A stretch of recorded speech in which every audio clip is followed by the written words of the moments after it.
Hello friends. स्वागत है आपका हमारे यूट्यूब चैनल आर के हिंदी कहानियों में।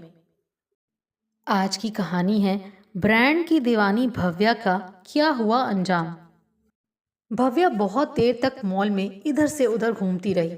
आखिरकार उसके पति अक्षर ने झंझला कर कहा, लेना क्या है तुम्हें, एक बार लेकर खत्म करो। भव्या की मोटी मोटी आंखों में आंसू आ गए। रुआसी आवाज में बोली, मुझे मीना बाजार की साड़ी पसंद आ रही है, तो ले लो, क्या समस्या है। अक्षर बोला। भव्या झिझकते हुए बोली, बहुत महंगी है, 20,000 की। भव्या ये साड़ी करवा चौथ के लिए लेना चाहती थी, इसीलिए अक्षर उसका दिल नहीं तोड़ना चाहता था। अतः भव्या को साड़ी दिलवा दी। भव्या बहुत खुश हो गई। फिर दोनों मेकअप का सामान लेने चले गए। वहां पर भी भव्या ने महंगे से महंगे ब्रांड का सामान लिया। यही कहानी चप्पलों और अन्य सामान खरीदते हुए दोहराई गई। जब भव्या और अक्षर मॉल से बाहर निकले तो अक्षर अपनी आधी तनख्वाह भव्या के ब्रांडेड सामान पर खर्च कर चुका था। भव्या घर आकर अपनी सास मृदुला को सामान दिखाने लगी तो मृदुला बोली, बेटा, इतने महंगे कपड़े खरीदने की क्या जरूरत थी। मैं तुम्हें सरोजनी नगर मार्केट ले चलती, इससे भी अच्छे और सुंदर कपड़े मिल जाते। भव्या बोली, मम्मी, मगर वो ब्रांडेड नहीं होते ना। ब्रांडेड चीज़ों की बात ही कुछ और होती है। मुझे तो ब्रांडेड चीज़ें पसंद हैं। करवा चौथ के रोज़ भव्या बहुत प्यारी लग रही थी। लाल रंग की साड़ी में एकदम शोला लग रही थी। रात को चांद निकल गया था और बहुत हंसी खुशी के माहौल में जब पूरा परिवार डिनर करने के लिए बैठा तो भव्या बोली, अक्षर, मेरा गिफ्ट कहाँ है। अक्षर ने अपनी जेब से एक अंगूठी निकाली तो भव्या बोली, ये क्या किसी लोकल ज्वेलरी शॉप से लाए हो तुम? तनिष्क, जीवा, कोई भी ब्रांड नहीं मिला तुम्हें? और फिर भव्या बिना खाना खाए पैर पटकते हुए अपने कमरे में चली गई। अक्षर अपमानित सा डाइनिंग टेबल पर बैठा रहा। सबकी भूख मर गई थी। मृदुला अक्षर से बोली, बेटा, तुम परेशान मत हो, धीरे धीरे ही सही, भव्या हमारे रंग में रंग जाएगी। अक्षर बोला, 3 साल तो हो गए हैं मम्मी, आखिर कब समझेगी भव्या। जब अक्षर कमरे में पहुंचा तो भव्या अपनी मम्मी से वीडियो कॉल पर बात कर रही थी। रात में भव्या बोली, पता है तुम्हें, अंशिका दीदी को जीजू ने करवा चौथ पर तनिष्क का डायमंड सेट गिफ्ट किया है। तुमने दी है बस ये अंगूठी, वो भी ऐसे ही। अक्षर गुस्सा पीते हुए बोला, भव्या, अंशिका का पति इतने महंगे गिफ्ट अफोर्ड कर सकता होगा, मैं नहीं कर सकता हूँ। भव्या बोली, अरे, सब लोग करवा चौथ पर अपनी बीवी के लिए क्या क्या नहीं करते, और एक तुम हो। आगे से मेरे लिए ये व्रत करने की जरूरत नहीं है। अक्षर भी गुस्से में बोला। भव्या जोर जोर से रोने लगी। अक्षर बिना कुछ कहे पीठ फेर कर सो गया। अक्षर और भव्या के मध्य ये बात इतनी बार दोहराई गई है कि अब दोनों को ऐसे ही रात बिताने की आदत पड़ गई थी। सुबह अक्षर और भव्या के बीच में अबोला ही रहा, मगर शाम को अक्षर भव्या के लिए उसकी पसंद की आइसक्रीम ले आया। आइसक्रीम पकड़ाते हुए बोला, भव्या, मेरा दोस्त सुमित और उसकी पत्नी शालिनी कल रात खाने पर आएंगे। भव्या एकदम से उत्साहित होते हुए बोली, सुमित वही दोस्त है ना जिसने शादी में मुझे बॉम्बे सिलेक्शन की बेहद प्यारी ऑर्गेन्जा की साड़ी गिफ्ट की थी। अक्षर हंसते हुए बोला, हाँ वही है। भव्या सुमित से पहले 2 बार मिल चुकी थी और दोनों ही बार भव्या सुमित की पर्सनालिटी और उसके शाही अंदाज से प्रभावित थी।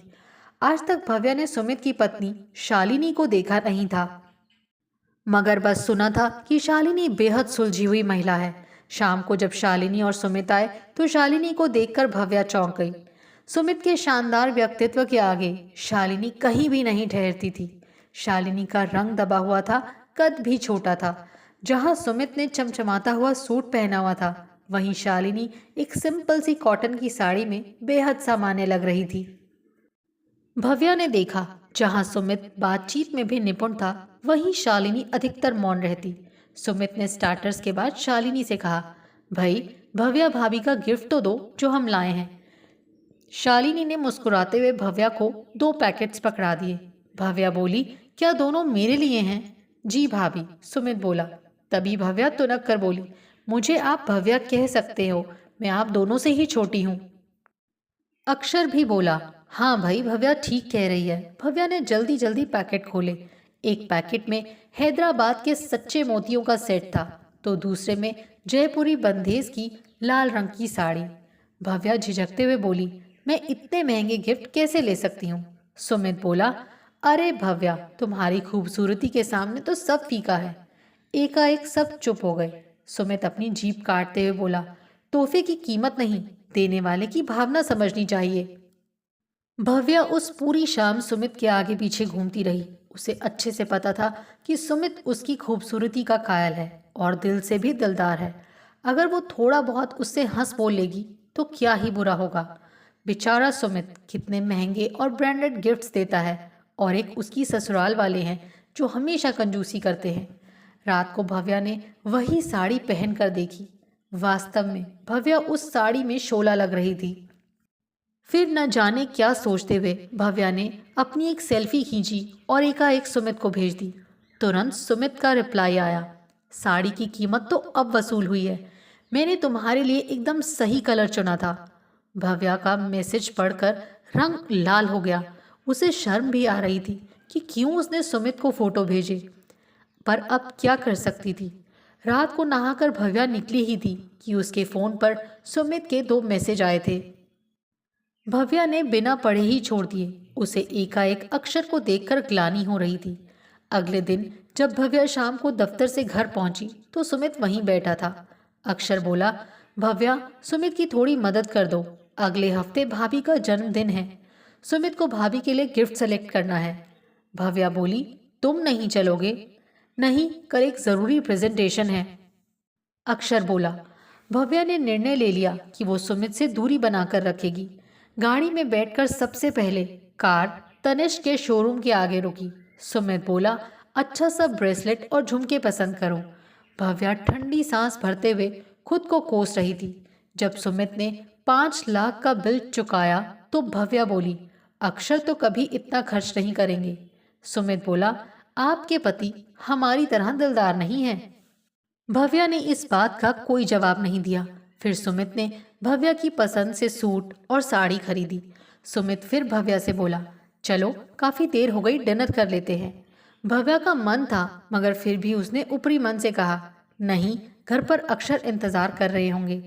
ठीक है, जैसी तुम्हारी मर्जी, सुमित बोला।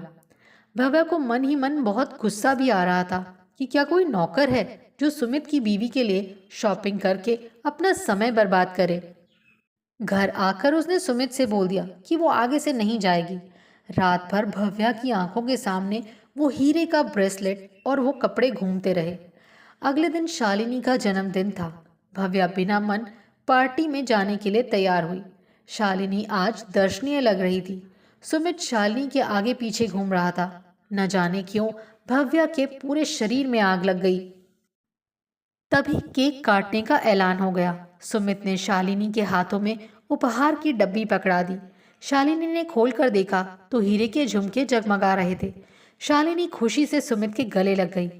भव्या सोच रही थी कि सुमित ने ब्रेसलेट क्यों नहीं दिया। फिर बात आई गई हो गई। एक रोज भव्या के मोबाइल पर सुमित का मैसेज था कि कोई अर्जेंट काम है, वो दफ्तर में लंच टाइम पर उसके पास आ रहा है। न जाने क्यों भव्या मना नहीं कर पाई। लंच टाइम तक भव्या का काम में मन भी नहीं लग पाया। सुमित की मर्सिडीज, दौलत, उसकी दिलदारी न चाहते हुए भी भव्या को खींचती थी। भव्या ने आखिरी बार अपने आप को बाथरूम के मिरर में देखा और फिर बालों पर आखिरी बार ब्रश फेर कर भव्या बाहर निकल आई। सुमित रास्ते भर इधर उधर की बातें करता रहा। भव्या भी हाँ हूँ में जवाब देती रही। लंच ऑर्डर करने से पहले सुमित बोला, हाथ आगे करो भव्या। फिर सुमित ने बिना कुछ कहे भव्या की कलाई में वो ब्रेसलेट पहना दिया और धीमे से बोला, happy birthday in advance. Bhavya की आंखों में हीरे से भी अधिक चमक थी। उल्लासित सी भव्या बोली, ये आपने मेरे लिए लिया था, पर मैं इतना महंगा तोहफा कैसे ले सकती हूँ? सुमित बोला, कह देना तुमने खरीदा है, तुम ही इसकी असली हकदार हो। भव्या अंदर से जानती थी कि ये गलत है, मगर हीरे के ब्रेसलेट का लालच भव्या पर हावी हो गया कि वो मना नहीं कर पाई। जब शाम को भव्या घर पहुंची तो बेहद खुश थी। उसकी गोरी कलाई पर ब्रेसलेट बेहद फब रहा था। उसने अपने घर में सबसे झूठ बोल दिया कि ये ब्रेसलेट उसने क्रेडिट कार्ड से खरीदा। अब भव्या रात दिन सुमित के साथ चैट करती रहती थी। सुमित भव्या की जिंदगी में ताज़ा हवा के झोंके की तरह आया था। भव्या का लालच उसे किस राह पर लेकर जा रहा था, ये खुद भव्या को भी समझ नहीं आ रहा था। सुमित और भव्या हफ्ते में 2-3 बार मिल लेते थे। सुमित एक दौलतमंद इंसान था जिसे खूबसूरत लड़कियों के साथ फ्रेंडशिप करने का शौक था। वो सामान की ही तरह लड़कियां बदलता था। इस बात का अक्षर को पता था, मगर उसने सपने में भी नहीं सोचा था कि सुमित उसकी पत्नी भव्या के साथ भी वही खेल खेलेगा। एक दिन अक्षर ने भव्या को सुमित के साथ देख भी लिया। जब अक्षर ने भव्या से पूछा तो भव्या बोली, अरे मैं और सुमित तो बस अच्छे दोस्त हैं और कुछ नहीं। अक्षर ने कहा, ये दोस्ती कब और कैसे हो गई? भव्या ने गुस्से में कहा, तुम मुझ पर शक कर रहे हो? अक्षर शांति से बोला, तुम पर नहीं भव्या, मैं सुमित के मंसूबों पर शक कर रहा हूँ। ध्यान रहे कि तुम बस उसकी दोस्त ही रहो। जब भव्या ने ये सब बात सुमित को बताई तो वो गुस्से में बोला, अक्षर जैसे लोग ऐसा ही सोचते हैं। उन्हें ना खुद खुश रहना आता है और ना दूसरों को रहने देना है। अगर हमारी मुलाकातें हम दोनों को खुशी देती हैं तो इसमें गलत क्या है? मैं और तुम कोई बेवफाई थोड़े ही कर रहे हैं। भव्या ने भी चुपचाप सिर हिला दिया। अक्षर ने भव्या के व्यवहार में आए परिवर्तन को अनुभव कर लिया था। वो सामने से और इशारों में बहुत बार भव्या को समझा चुका था, मगर भव्या ने उसकी बातों को कानों पर ही टाल दिया। विवाह के 3 सालों में पहली बार उसे इतना रोमांचक अनुभव हो रहा था, वरना तो शादी के बाद से ही अक्षर की कंजूसी से तंग आ चुकी थी। पिछले माह ही तो वो सुमित के साथ लेह लद्दाख भी घूम आई थी, मगर सुमित चंद माह में ही भव्या से उकता गया।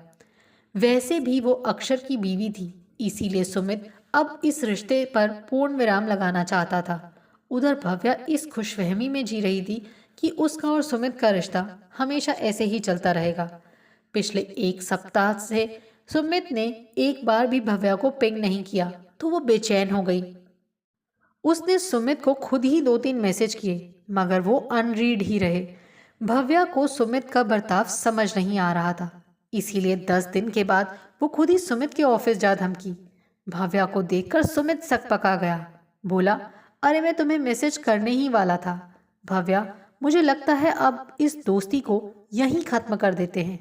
भव्या बोली, क्या हुआ? तुम मेरे दोस्त की बीवी हो, अगर उसे पता चल गया तो ठीक नहीं होगा। सुमित बोला, पता लग जाने दो, मैं भी अब दोहरी जिंदगी से तंग आ गई हूँ। भव्या बोली। सुमित अचकचाते हुए बोला, भव्या ये क्या कह रही हो तुम? क्या इस टाइम पास को कुछ और समझने लगी हो? देखो भव्या, जैसे तुम्हें अलग अलग ब्रांड के सामान का शौक है, वैसे ही मुझे अलग अलग ब्रांड की लड़कियों का शौक है। तुम भी तो एक ही ब्रांड से बोर हो जाती होगी, तो मेरे साथ भी वैसा ही है। भव्या सुमित के इस जवाब से ठगी खड़ी रह गई। ये महंगे ब्रांड के सामान का शौक उसे कभी ऐसे मोड़ पर लाकर खड़ा कर देगा, उसने कभी सोचा भी नहीं था। सुमित के लिए वो एक इंसान नहीं, एक ब्रांड है, एक सामान है। भव्या ने हीरे का ब्रेसलेट सुमित की टेबल पर रखा और चुपचाप बाहर निकल गई। उसे समझ आ गया था कि सामान के ब्रांड से अधिक महत्वपूर्ण होता है इंसान का ब्रांडेड होना। आपको हमारी ये कहानी कैसी लगी, प्लीज़ कमेंट करके ज़रूर बताइए। अगर आप इस चैनल पर नए हैं तो इसे सब्सक्राइब करें और शेयर करें। Thank you.